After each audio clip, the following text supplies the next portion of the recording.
함께 보실 하나님의 말씀은 요한복음 7장 53절에서 8장 11절까지 말씀입니다. 요한복음 7장 53절에서 8장 11절까지 말씀을 드라마 바이블로 봉독하겠습니다. 다 각각 집으로 돌아가고 예수는 감람산으로 가시니라. 아침에 다시 성전으로 들어오시니 백성이 다 나아오는지라.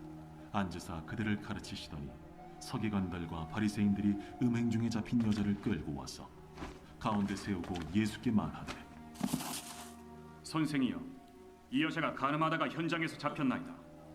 모세는 율법에 이러한 여자를 돌로 치라 명하였거니와 선생은 어떻게 말하겠나이까? 그들이 이렇게 말하면 고발을 조건을 얻고자 하여 예수를 시험함이로라. 예수께서 몸을 굽히사 손가락으로 땅에 쓰시니 그들이 묻기를 맞이 아니하는지라.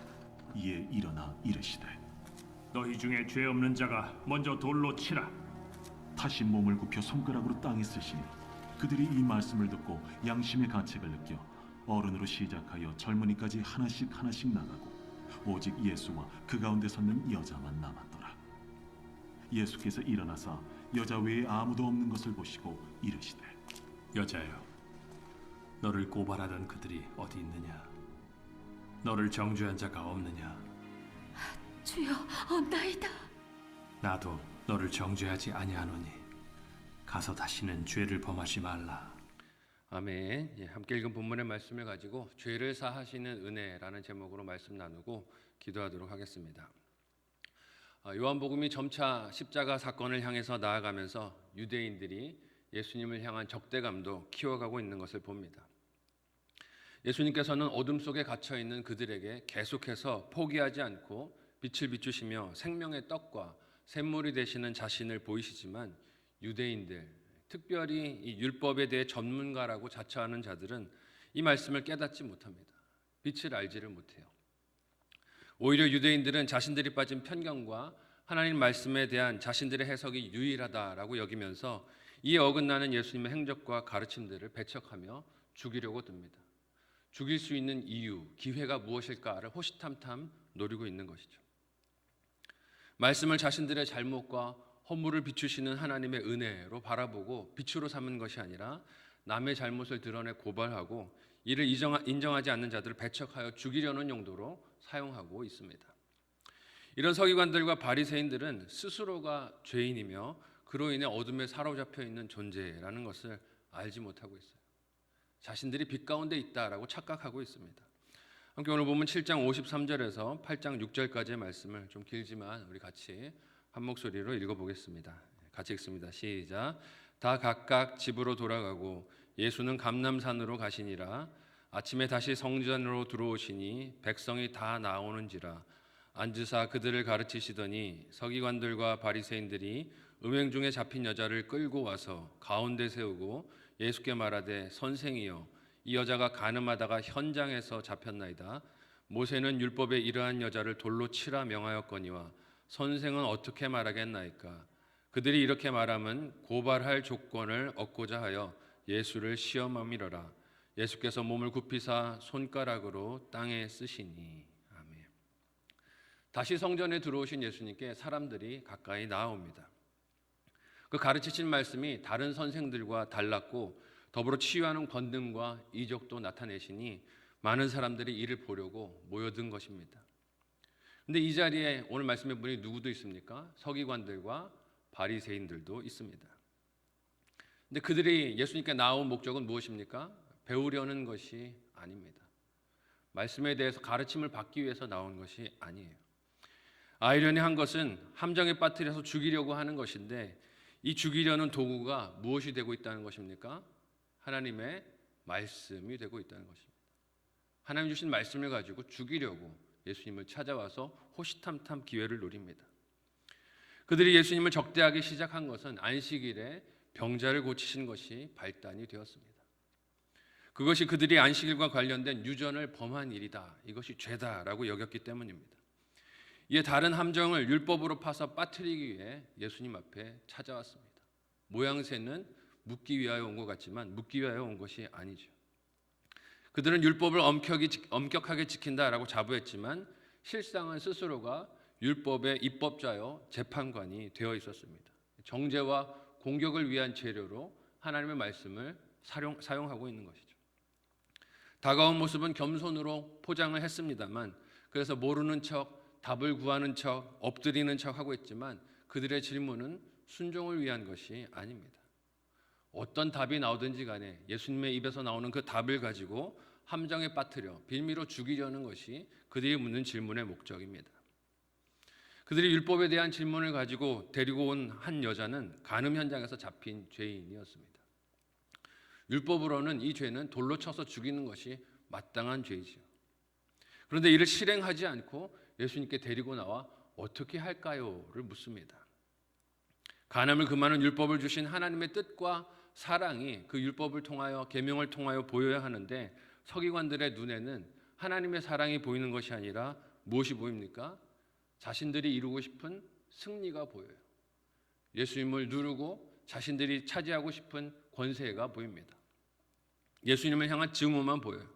정말로 하나님께서 모세에게 주신 그 율법을 잘 알고 있었다면 간음죄의 당사자인 남녀를 다 끌고 왔어야 했을 것입니다. 그러나 오늘 본문에서는 누구만 있습니까? 여자만 있습니다. 남자는 없어요. 율법을 실행하는데도 자기중심적으로 실행하고 적용하고 있는 것을 봅니다. 이렇게 혈기충천한 종교 지도자들의 눈앞에서 오늘 본문의 예수님은 무엇을 하십니까?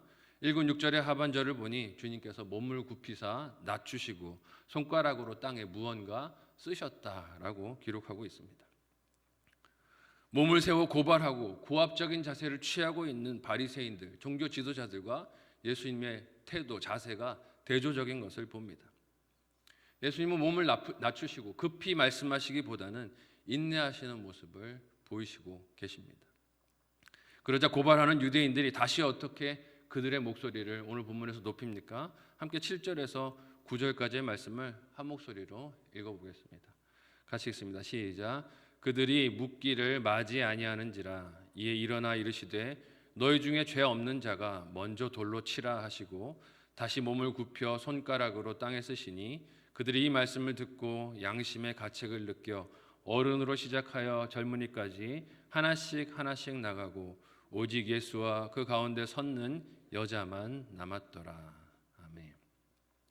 몸을 굽혀서 글을 쓰시는 예수님께 어떻게 이 여자를 처리해야 될 것인지 사람들이 묻기를 맞이하지 않습니다. 계속해서 묻는 것이죠. 어떻게 할지 빨리 답을 내놓으라고 그렇게 요구하는 것입니다. 드디어 꼼짝 못할 코너에 몰아넣었다라고 생각을 했겠죠.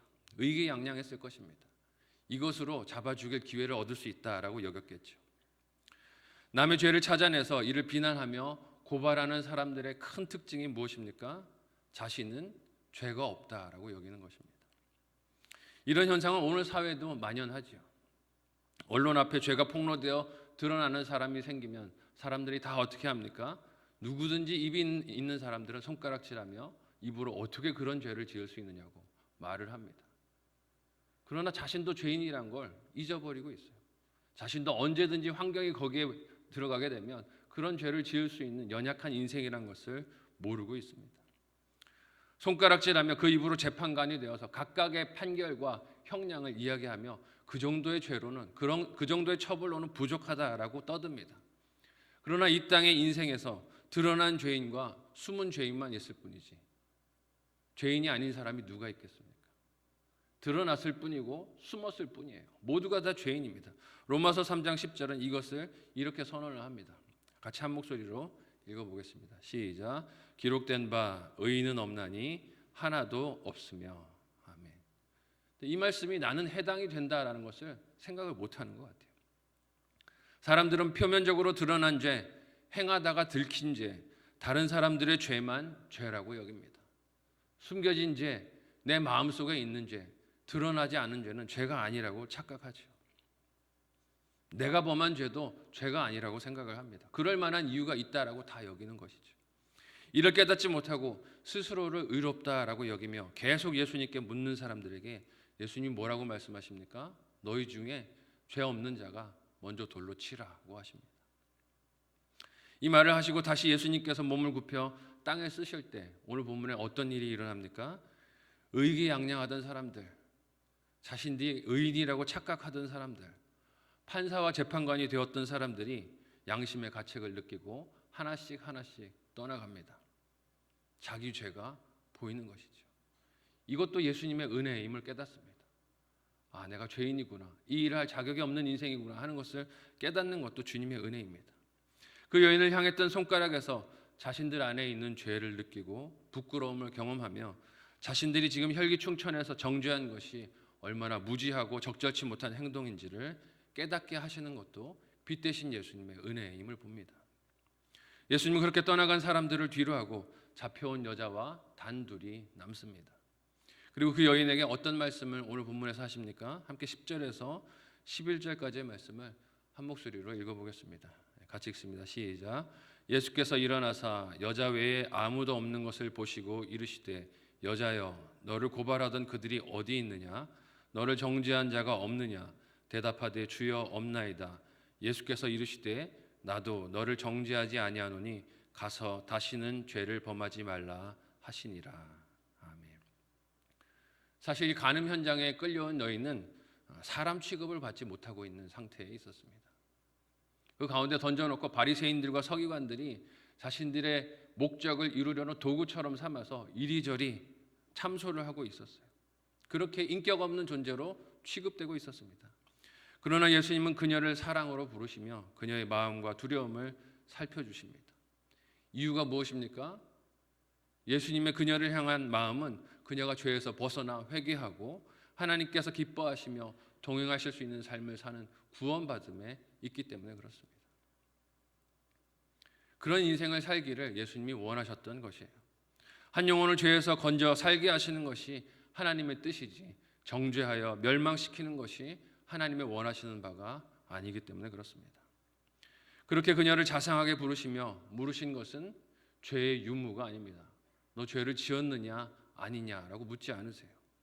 죄인인 인간들은 상대의 죄를 공개적으로 드러내서 상대방을 고발하고 자신은 의로운 척 깨끗한 척 포장하는 모습과 달리 예수님의 관심은 그녀가 죄를 떠나 하나님의 구원을 받는 것입니다. 예수님께서 너를 정죄하는 자들이 어디 있느냐라고 했을 때 그녀가 주여 없나이다라고 대답을 합니다. 그러자 예수님이 어떤 말씀을 하십니까? 이 말씀이 참 은혜이고 기적이죠. 나도 너를 정죄하지 아니하노니 가서 다시는 죄를 범하지 말라. 정죄하실 수 있는 유일한 권세가 있으신 예수님께서 그녀를 정죄하지 않겠다라고 하십니다. 이 사랑과 은혜가 복음이 무엇인지를 우리에게 보여주는 주님의 말씀, 음성인 줄로 믿습니다. 마땅히 죽어 마땅하지만 돌맞아 죽어야 할 죄를 지었지만 예수님은 그녀에게 나도 너를 정죄하지 아니하노니 가서 죄를 다시는 범하지 말라고 하십니다. 서기관과 바리새인들은 율법으로 정죄해 죽이려고 했지만 율법의 완성이신 예수님은 이 여인을 율법으로 정죄하지 않으시고 오히려 구원하셨습니다. 이렇게 용서하시지만 오늘 말씀에서 또 우리가 잊지 말아야 할 것은 예수님의 어떤 명령입니까? 가서 다시는 죄를 범하지 말라.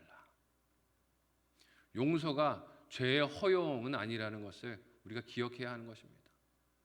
용서받는 것이 죄 지어도 괜찮구나라고 합리화시켜도 된다는 그런 허용은 아니라는 것을 잊지 말아야 합니다. 주님께서는 죄를 용서하시며 건지시며 이렇게 말씀하세요. 용서에 합당한 삶을 살라는 것입니다. 그런 기대가 있으시다는 거예요. 우리의 죄를 사하시고 정결케 하시고 거룩한 백성을 삼아주시는 것은 거룩한 삶을 살기를 원하시는 하나님의 기대와 소원이 있다는 것입니다. 오늘 이 말씀으로 찾아오신 예수님을 통해 나의 돌이켜야 할 죄를 또 나의 돌이켜야 할 삶을 행실을 깨닫는 은혜가 함께 하시기를 예수님의 이름으로 간절히 소원하고 축복합니다. 늘 남들을 향하던 정죄와 판단에 사로잡힘에서 벗어나서 용서함을 받고 또 용서를 하고 용서를 주고받고 사랑을 하고 나누는 우리 교회 공동체가 되었으면 좋겠습니다. 남을 향하여 어떻게 저렇게 할 수가 있는가? 어떻게 저렇게 말할 수가 있는가? 어떻게 저렇게 행실을 할 수 있는가? 손가락질하는 그 억눌림에서 벗어나서 자유하고 서로를 용서하고 하나님께 용서받고 기쁨을 나눌 수 있는 우리 교회 공동체가 되었으면 좋겠습니다. 그때 올해 우리 교회가 목표하는 행복한 교회가 되지 않겠습니까? 이 행복이 우리 교회 담을 넘어서 이웃들에게도 흘러가는 아름다운 은혜가 늘 함께 하시기를 예수님의 이름으로 간절히 소원하고 축복합니다.